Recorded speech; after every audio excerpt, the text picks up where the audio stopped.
welcome. You're listening to The Best of Investing on Talk 910 on our new time slot of noon. This is the show where we present valuable information about real estate, the financial markets, and other economic business of the day. And we got a lot of good stuff for you today. I'm your host, Edward Brown, and I'm proud to have as my co-host Mark Hahn from Pacific Private Money, California's fastest growing mortgage investment firm, and Patti Cohen of Pacific Union Realty. Our phone number is 888-912-1190. You're going to use that number to answer the trivia questions for 3 vacations given away during each commercial break. That's right. We're giving away 9 vacations during this show. Now, the vacations are not sponsored by the radio station, but by Lighthouse Resort and Marina, located 1 hour northeast of San Francisco. The vacations are free. Their only request is a $75 cleaning fee to cover those housekeeping expenses, and their website is lighthouseresortandmarina.com. You can reach them at 916-777-5511. Today's trivia theme is the World Series. Since we're getting pretty close here, these questions actually are going to be a little harder than the average bear. Oh, darn. Okay. Our website is bestofinvesting.com. Check us out on Facebook and YouTube by typing Best of Investing Radio Show. And we're also on television, Comcast Channel 26, AT&T Channel 99, Saturdays at noon, Sundays at 6 p.m. Now, I'm going to get right into this with Patti because you got the 2015 forecast. Yeah, actually, 2015 is projected to be a good year, continuing to be a good year, I should say.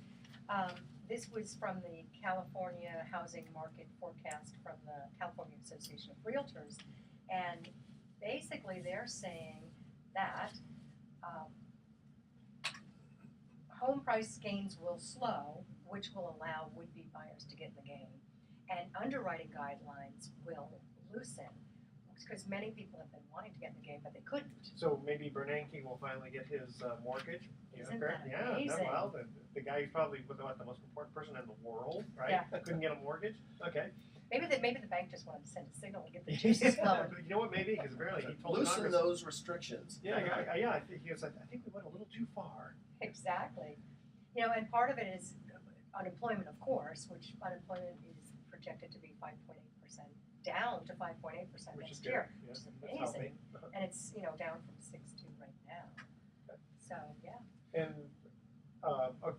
Well, what's interesting that you're talking about the California Association of Realtors. That report comes from the Car Expo, the 2014 Expo, which, by the way, had record attendance not seen since levels before the Great Recession. And so I've got a similar article here that talks about a panel they had at the Car Expo that included an economist that I actually think very highly of, and I follow frequently, who I think is one of the smarter economists. That's Christopher Thornburg of Beacon Economics, and he actually is one of those who predicted that the real estate surge that we've been seeing is not over yet. And he cited several statistics, including things like we've got a recovering retail scene, and he also mentioned that he sees mortgage lending loosening a bit, including FICO score requirements that are dropping, and so and the other panelists apparently concurred with that view. So everybody seemed to be very happy and bullish, although I will say, in all fairness,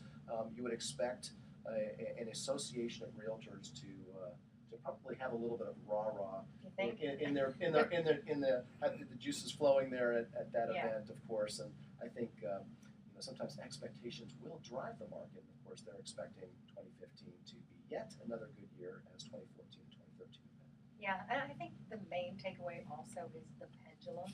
Pendulum swung way, way, way out, and it's swung the other way already. Okay. And now we're coming back to normal. We're not quite even there yet, but we're getting back to normal. Normal's good. Normal's good. Yeah. Yeah. Well, and let's just, I think to be fair, normal is relative, because if you look like, for example, radio audience, look at this graph. I printed out a graph for at least the 3 of us to look at here, and what I'm looking at is the San Francisco Bay Area September home sales, and so it's a graph of unit sales for the month of September going all the way back to 2004. And what's interesting, and we've talked about this on previous shows, prices are coming back to, I guess, some semblance of normal. Again, that's how you define it.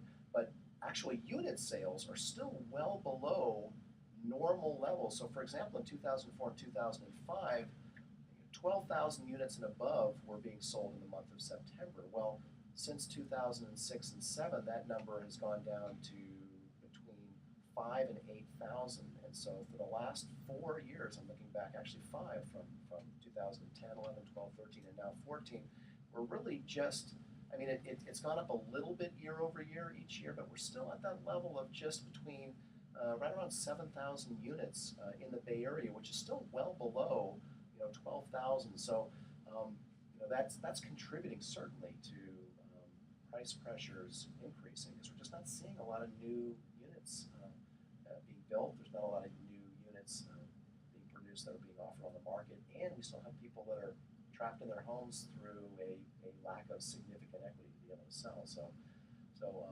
it's the new normal now, but I don't know. It'll be interesting to see if a year from now, if we're looking at numbers that are closer to the 10, 11, 12,000 unit range.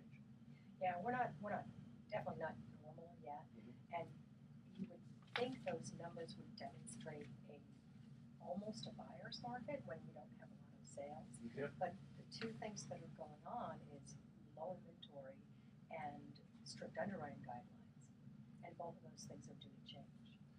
Another graph I grabbed while I was at this particular data website that I follow is the California median sale price. And so the median price topped out right around 2006 and 2007. This is average for all of California, right around 500,000.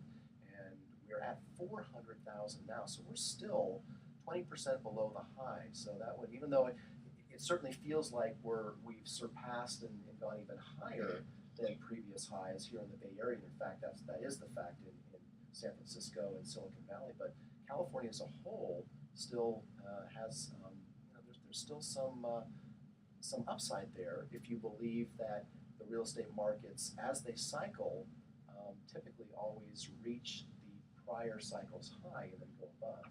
So that would be good for the upside potential there.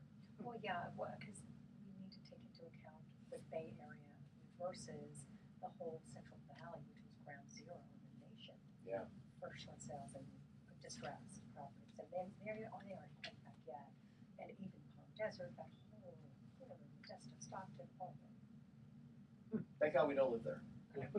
Oh yeah. Okay, tell you what, we're going to cut to a very quick commercial break here.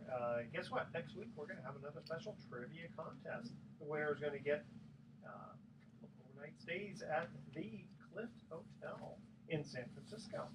So from November 7th through January 10th, the Clift Hotel is having a special.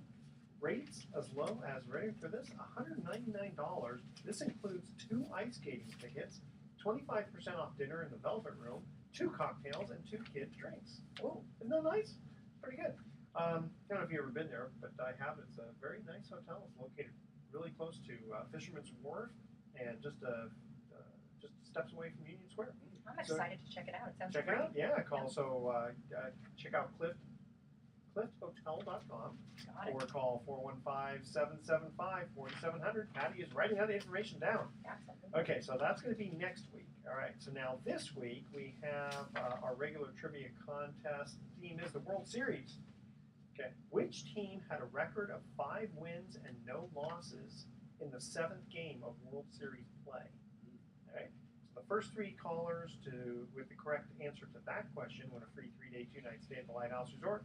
Call 888-912-1190. That's 888-912-1190 to answer this question. Which team had a record of 5 wins and no losses in the 7th game of World Series play? All right? Don't touch that dial because the best of investing will be right back. Sort of Was that a question?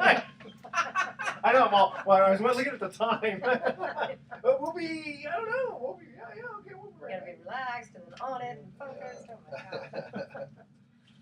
I also brought in this IJ article, which just shows how silly things are. I didn't get a chance to read it. What's the net of It's it? showing Ren is up 37% in the last year. The median? Yeah, it's not. I mean, it is year to year, but it's not really.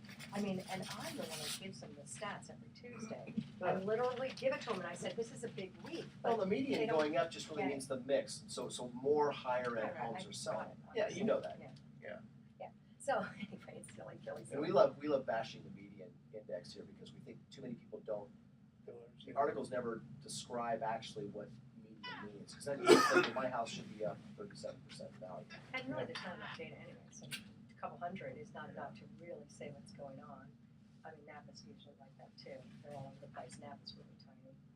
But overall in Bay Area and Ivy County, it's 10% Oh, year to year. yeah. And I've got a fun little article here too.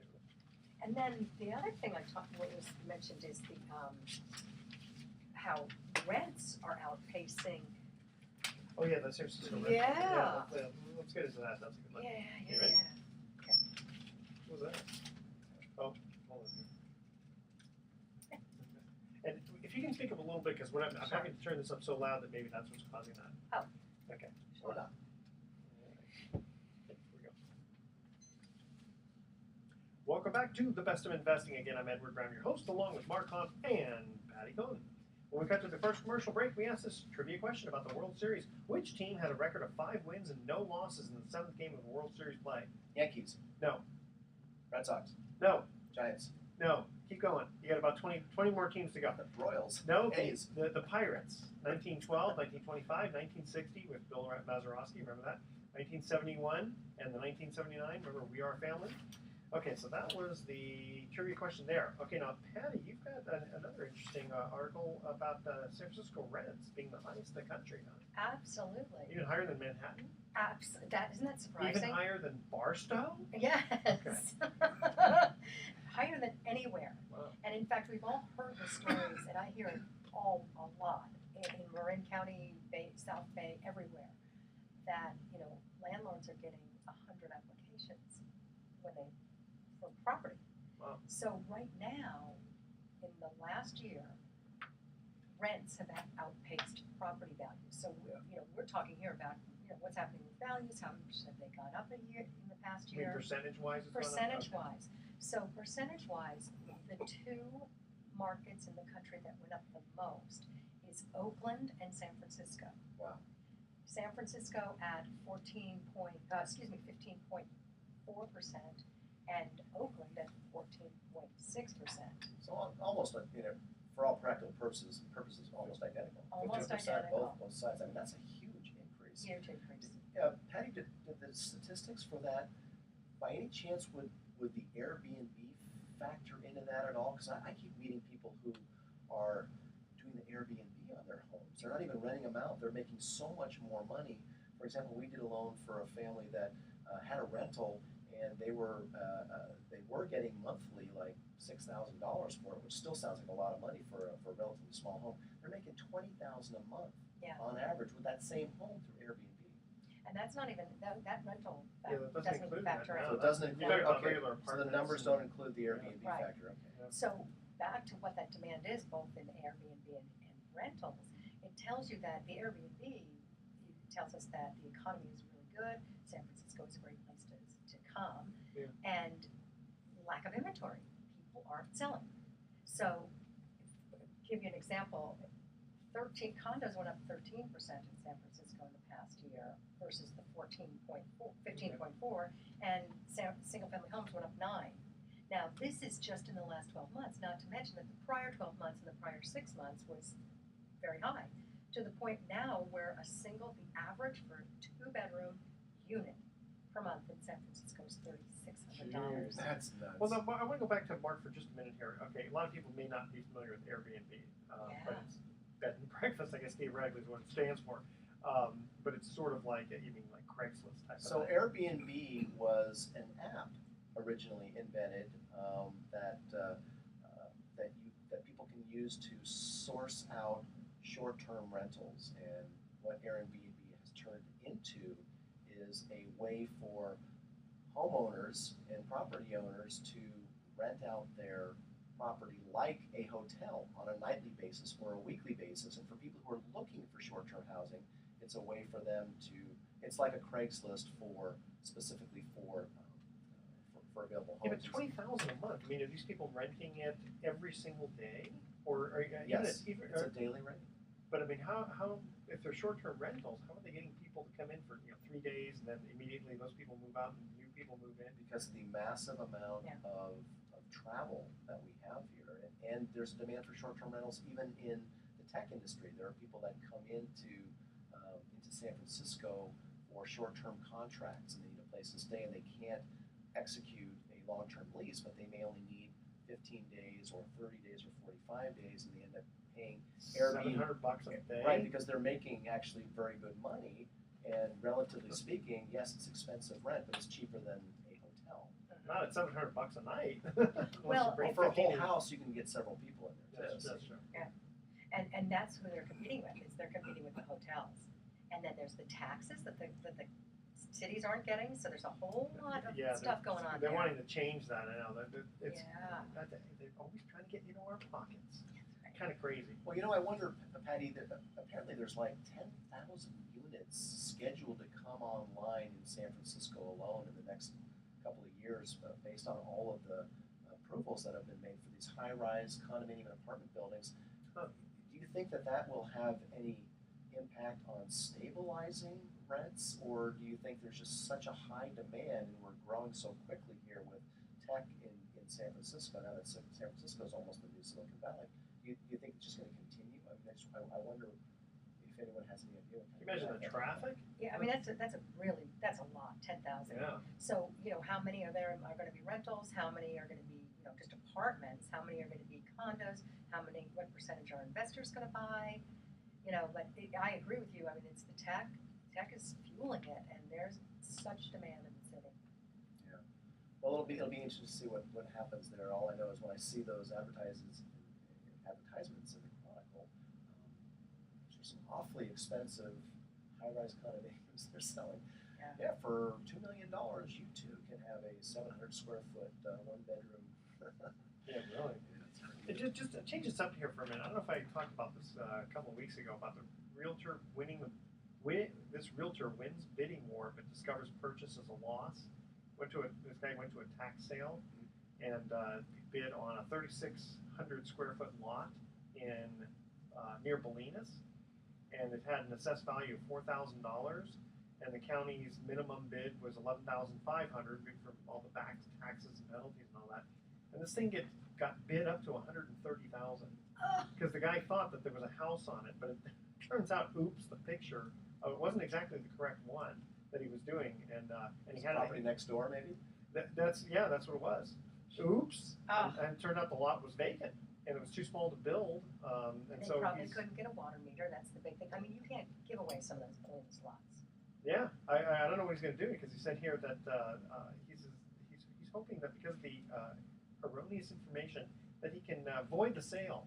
And the finance chief for the taxes in Marin said, yeah, good luck with that. All sales are final. I mean, it's up to him to do his due diligence. Due diligence on that, big time. So we're talking about how there's a number of signs that the real estate market has been, of course, doing well through 2014, and predictions of what it's going to do next year.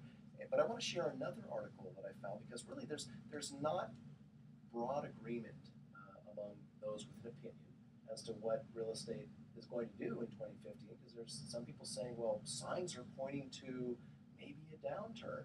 Now, we've got an economist who spoke at CARD who doesn't see that happening, but here's an article that talks about how student debt and the increasing student loan problem that we have in the country is negatively impacting and will continue to negatively impact in a bigger way future home sales. So this article was, the title of it said, "Student Debt Costs Housing $83 billion a Year." And what they're saying is, out of the $1 trillion in annual real estate sales forecast for next year, that it's going to be $83 billion less as a result of what they predict will be families that will not qualify for a home loan and whose purchasing power has been drastically reduced because of the student loan debt, which now, of course, you can't get a bank loan without proving your income and showing all your expenses and having them underwrite your debt to equity ratio. And apparently people with student loans with payments of $500 a month and above are generally being denied purchase loans for new homes. So you'd be like a lot of those students and just don't pay your student loans, right? Right. I'm not advocating that, but tell you what, we're going to cut to another commercial break here. When we come back, I've got an interesting article here that you're not going to believe, that I couldn't believe it. It had to do with employees suing the employer over 401k fees. So it'll be kind of interesting to get into that one. Okay, here is our second trivia question regarding the World Series. Which manager was the first to be ejected twice from World Series play? First three callers with the correct answer win a free 3-day 2-night stay at the Lighthouse Resort. Call 888-912-1190. That's 888-912-1190 to answer this question. Which manager was the first to be ejected twice from World Series play? All right, that's our question. And when we come back, again, I'm going to share this article that you're not going to believe, audience. It has to do with employees suing their employer over fees that they thought that they got overcharged. Okay, it's kind of interesting. Stay with us. The Best of Investing will be right back. Yes, you want to keep that job. Yeah. Not on the fast track there. Yeah, exactly. Okay, always want to keep the audience enticed. You got the good stuff, yeah.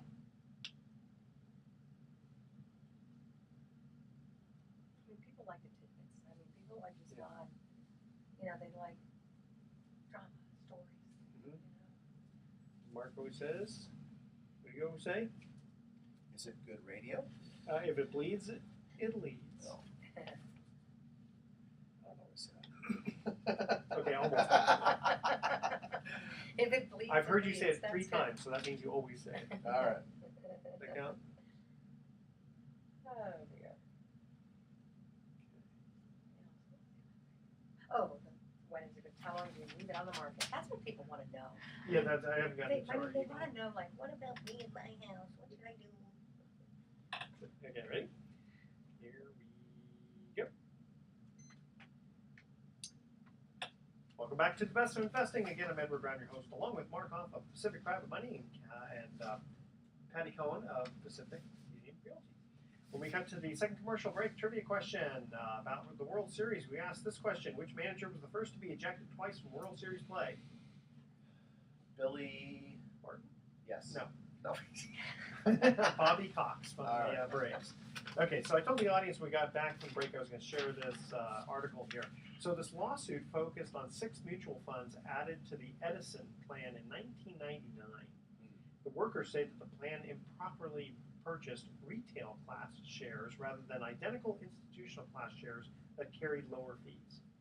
Okay, and 2 lower courts said that the workers could only sue over the funds that were added to the plan within the 6-year statute of limitations. The workers won $371,000 on those funds and say they were entitled to additional damages on the rest. Federal law imposes a continuing duty to provide only prudent investments in a plan, regardless of when the investments were first selected. So basically, it's like you have to do your due diligence to make sure that you're getting the absolute lowest fees possible. And So who's responsible for this? Is it the company or the owner of the company, or is it, it's the a company. the fund It's a company. administrator? You know what? That's a good question. That's a good question. So it's one of those things where if you're the employer and you're picking out mutual funds, you can't just say, hey, listen, I'm being conservative here and I'm just allowing my employees to pick whatever mutual funds in this family. Oh no, you've got to no, you can't buy the retail shares. What do they do? They have to negotiate with the mutual fund, say, listen, we're a large enough company that we can there's automatically stuff that they can purchase at a discount automatically when you hit like 250 and 500,000 and $1 million. But I guess this goes even further to say that they should have been an institutional class. That's Very a little interesting. ridiculous. Yeah. Very interesting. Okay. You know what? Can I get right into the email time here? Okay. Sounds good. All right. So Fire Patti, away. we received an email for you that says, how long do you think a house should stay on the market before you consider it stale? That's a great question, and sellers want to know that. What's the point of taking a 6-month listing? Aren't you going to sell it in a week? That's it. And I hate to be Miss Depends, but the answer really not, no pun intended. Yeah. You're not old enough to be in defense. Okay. Exactly. I knew that's where you're coming from. But yeah, I mean, it really depends because what's the price range? Yeah. Where is it? If it's a cliffside with 72 steps to get to the top in the middle of the winter on a hillside, it's going to take a long time. If it's end of the cul-de-sac with the white picket fence in March, it should sell. It should, but again, if you overprice it, exactly. then it'll still stay stale. I don't care how nice a place it is, right?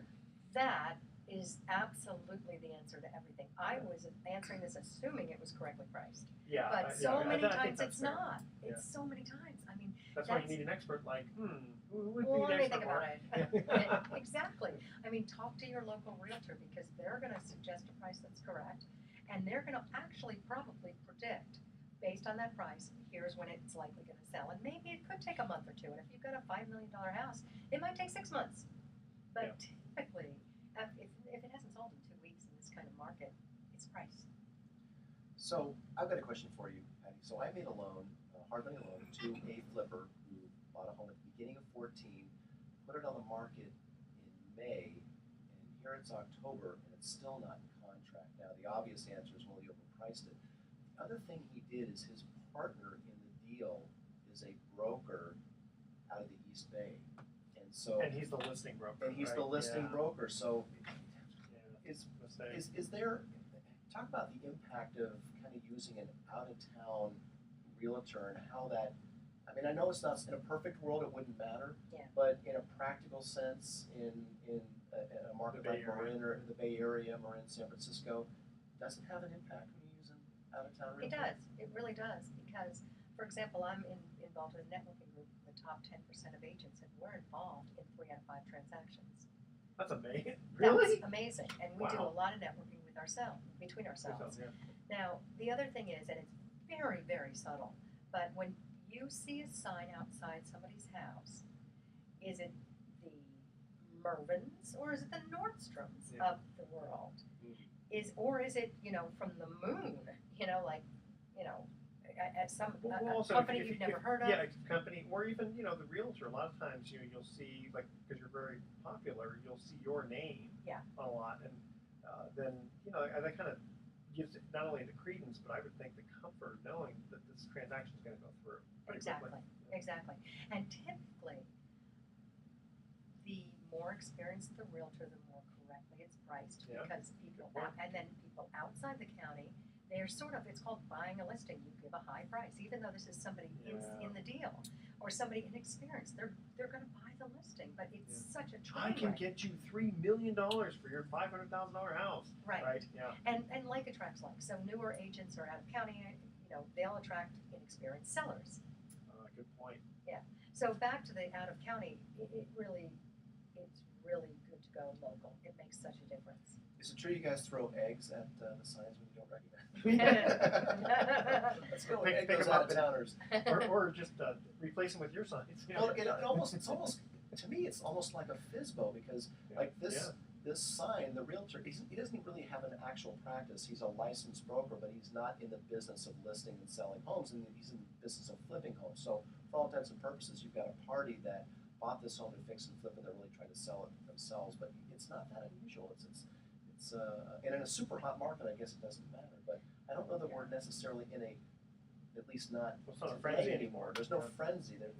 Especially in this happens to be in Nevada, where homes over $1 million, many have languished if they haven't been priced correctly. Right. And the marketing really does make a difference. It's not just throw it on MLS and see if it flies. Yeah. It makes a huge difference. Do you use LoopNet at all for something like that? For commercial stuff. For commercial stuff. Yeah, LoopNet's great. Patty, you are the wealth of knowledge here. Give us your information for the audience if they want to get a hold of you to price things correctly. I thought that was going to be a very difficult question. Oh, no. It is. That was not too difficult. Thank you so much for asking that question. Yeah. It's Patti Cohn, COHN, 415-722-4842, and I'm with Pacific Union. And Mark, we got an email for you. It says, I'm looking to invest my money conservatively. What is your average loan to value that you lend on? So at Pacific Private Money, we use private capital to fund our real estate loans. We're often called hard money lenders, although in the last 5 or 6 years in this new lending era, many of us in the business have changed that to calling ourselves private money lenders. But it's really the same structure, though the atmosphere and the business model really has changed quite a bit. We're a non-bank source of financing for people who either have a recent short sale or foreclosure or a loan modification, or maybe they got a glitch in their credit. Because there really isn't a subprime market anymore, many consumers and, of course, real estate investors have turned to private money brokers for their financing.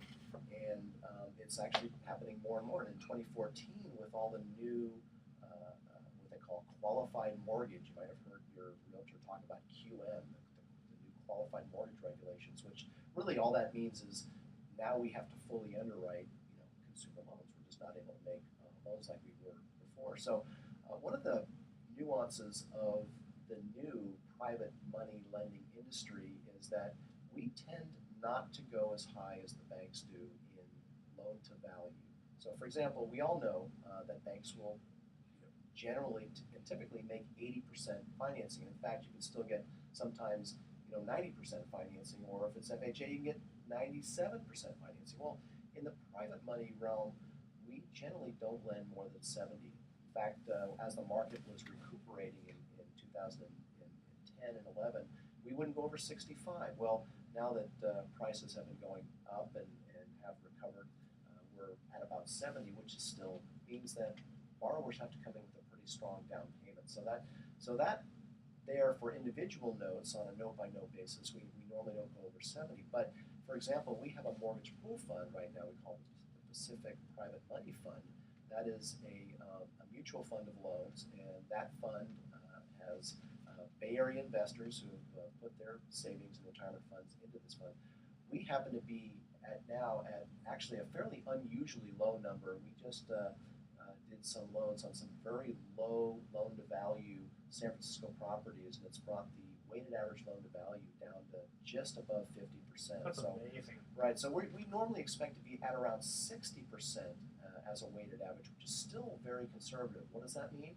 60% weighted average loan-to-value means that there's an average of 40% equity in the properties that are encumbered by those loans we make at Pacific. You'd actually make a fortune if every loan went bad. Well, Exactly. That's right. Right.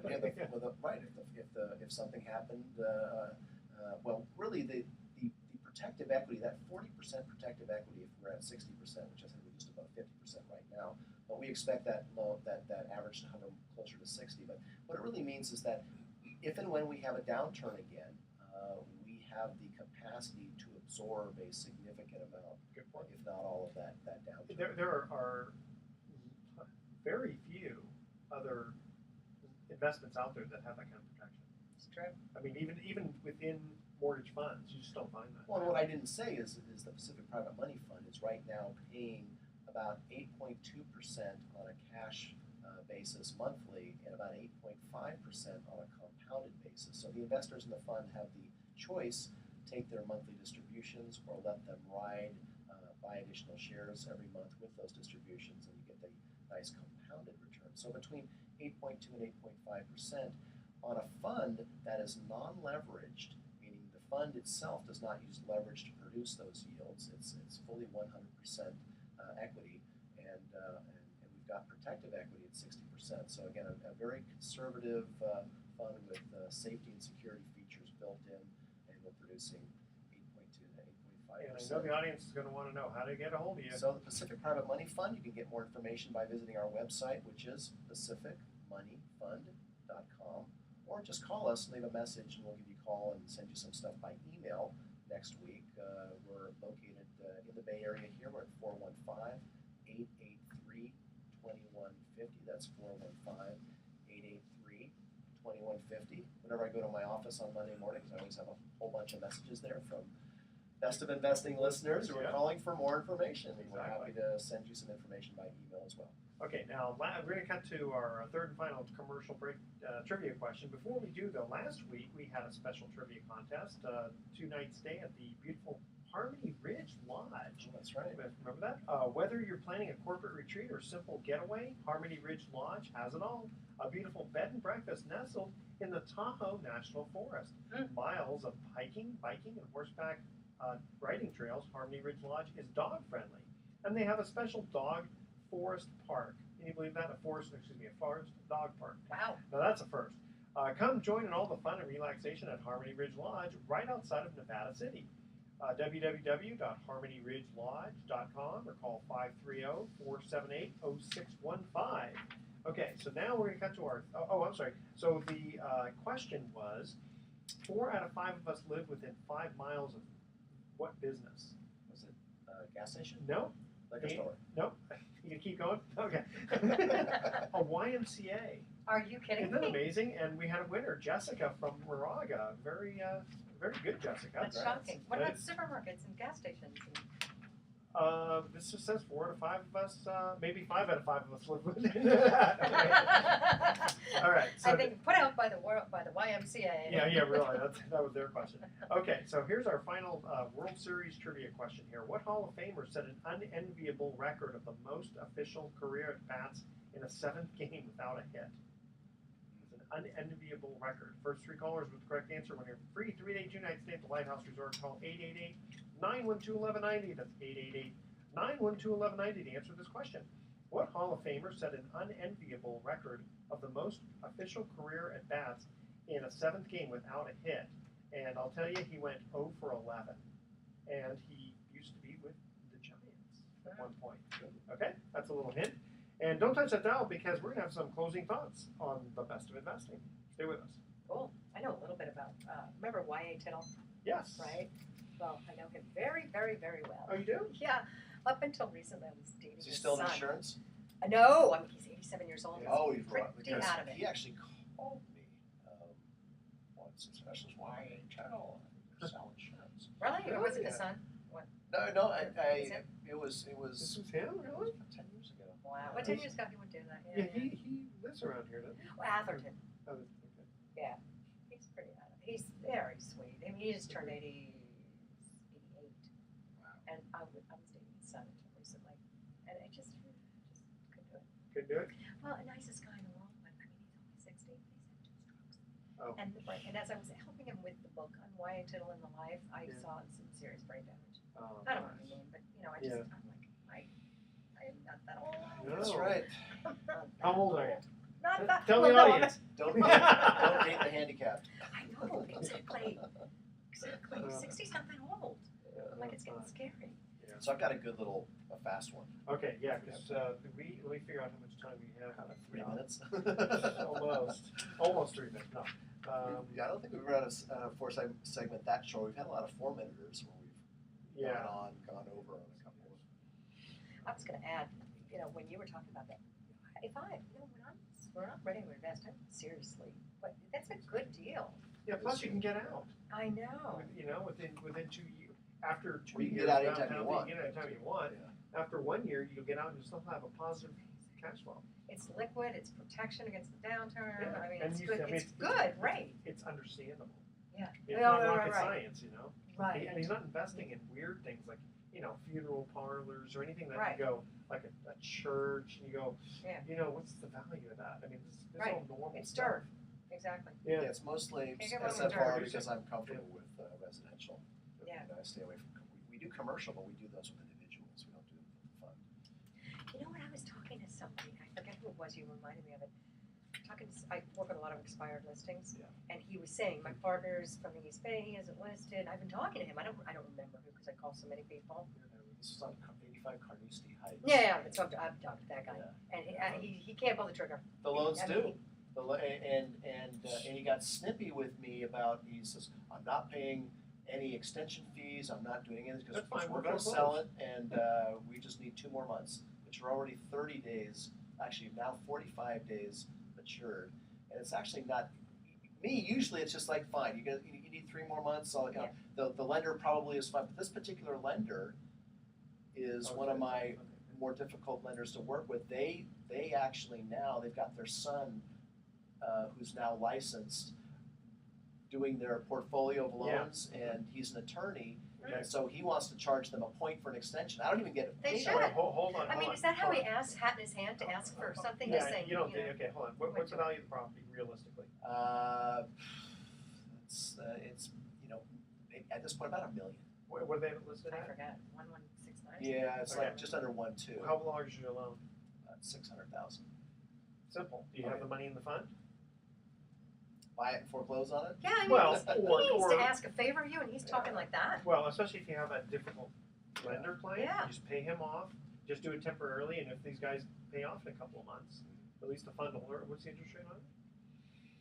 It's at 10.5. Yeah, it's good. He's saying this guy's like nuts. Yeah. I've been trying to tell him. You know what I even said. I think So you talked to Richard or John? John Formoso is the John Formoso. property owner. And- Yeah, and- I've never and spoken to him. Is the borrower. he I have. current at least? Yes. The good news is he's current. He's been a good borrower. But Richard, who's the listing agent / attorney on the East Bay, he's the one who wrote me kind of when I sent him a nice letter saying your loan's past due, you need to negotiate with Eric. He sent me kind of this scathing kind of, this is, why should I have to talk to the lender? I'm talking to you. You and the lender work it out. because we have a contract we're and I can take paid your up. house. Yeah, it What an was idiot. stupid. The guy's attorney writing me that. Yeah, that's dumb. What's the default interest on it? 14.75. There you go. Yeah. Come up with the 600,000. I think Eric and he worked it out. This happened this week, and I believe because I don't want to spend time on a situation where I'm not going to make any money on it. But thank you for mentioning it because I didn't think about doing that buying it in the fund. You're very and happy. doing- You'll have a very happy lender client because he says, hey, the loan's due. I'm entitled to get paid off. Boom, here's your check. Yeah. And And then, these guys come and go. You're going to keep your lenders happy too. yeah, that's it. Totally. You Yeah. know what I've actually said, what I do a lot of times, if somebody's an agent themselves or a commercial agent on their own house, I'll co-list it. I will co-list it. I That's said, you do not have to do one thing. Exactly. We'll share it. I'll take half. Yeah. And I said it to this guy. I said, Right, that's smart. he's not even thinking. I haven't called him in so long. I said, I'll do it for half the commission. Are you kidding me? Yeah, every day that goes by, How much time we got? 7 minutes and 16 Oh, good. So we got a seconds. good one. Okay, Yeah, give me okay. a second. Yeah, I would love if you got it listed. I'll call him because, again. I forgot about that. In fact, you can kind of put a bug in his ear, in his ear, and go, listen, I want, as part of the extension, I want you to list it with her. You could. You could do that. You could. Okay, ready? Here we go. Once again, Edward Brown, your host on The Best of Investing with Mark Hunt and Patti Cohen. And when we cut to the third commercial break, we asked this trivia question. What Hall of Famer, talking baseball here, set an unenviable record of the most official career bats in the seventh game without a hit? Played for the Giants. Also played for the Cardinals, but mostly for the Giants. Orlando Cepeda went 0 for 11 in 3 games. Not very good. Poor Orlando. Okay, Mark, you have a couple of quick things before we go? Yeah, well, I've got a question for you. So let's say you had to go to the doctor's office, and so on one side of the street, all the doctor's offices have to be fully licensed and pass exams over the practice. But on the other side of the street, all the medical firms there, no one has to be licensed or pass exams. Would you think that was fair? No. Well, that's exactly the way it is now in the lending business, the difference between mortgage brokers and banks. Since the housing bust, mortgage originators have been held to strict regulations, presenting an unlevel playing field for mortgage lenders and giving banks the upper hand.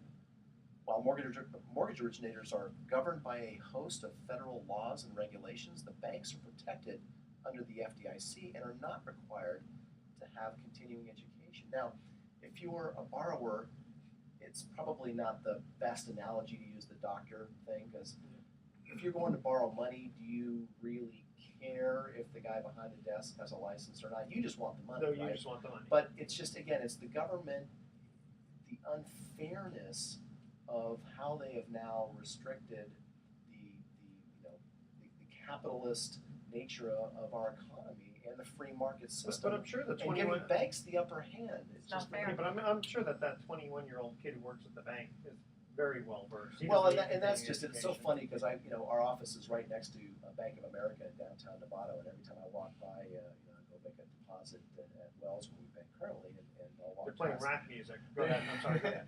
There's a sign on it, come talk to our mortgage professional. And I know darn well that the person in there is just like you said, is some fresh-faced 21-year-old who probably has done 4 loans in their entire life, doesn't really know anything, and is just there to just, you go in and you just fill in the boxes.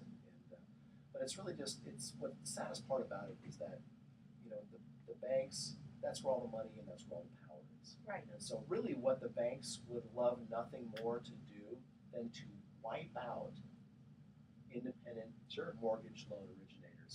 But in fact, people in general are better served By an independent mortgage broker who can get them the best loan product for their individual needs, Yeah, not a absolutely. one-size-fits-all. Sure. Here's what Wells has, here's what B of A has, here's what Citi has.